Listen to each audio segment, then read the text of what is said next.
আমদানি তাদের হোটেল ঘোরাতে লাল শালু পর্দা টাকাইয়া তারা খাওয়াইতেছে, দেখছেন কিনা আপনারা? আমরা এখনই সতর্ক করতে চাই, মাহে রমজানের পবিত্রতা রক্ষার্থে ইসলামী আন্দোলন বাংলাদেশ ইনশাআল্লাহ মাঠে ময়দানে থাকবে।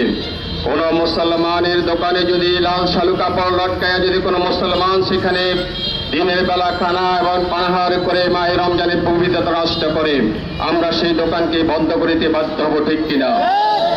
পাশাপাশি আমরা প্রশাসনের দৃষ্টি আকর্ষণ করছি যে আপনারা যারা প্রশাসনের দায়িত্বে রয়েছেন, বাজার নিয়ন্ত্রণে যারা দায়িত্বে রয়েছেন, যারা কমিটিতে আছেন, বিশেষ করে লক্ষ্মীপুর বণিক সমিতির যারা আছেন, মসজিদ কমিটিতে যারা আছেন, আপনাদের কাছে আমরা সকলেই সহযোগিতা কামনা করি যেন কোনো দিনের বেলা যেন কোনো হোটেল রেস্তোরাঁ যেন খোলা না থাকে, এবং যারা অমুসলিম ভাইয়েরা আছে তারা যেন খোলামেলা ভাবে আমাদের মুসলমানের সামনে যেন খানা এবং পানাহার না করে, তারা যেন সংযত থেকে তাদের অভ্যন্তরে তারা তাদের খানা পানাহার করবেন।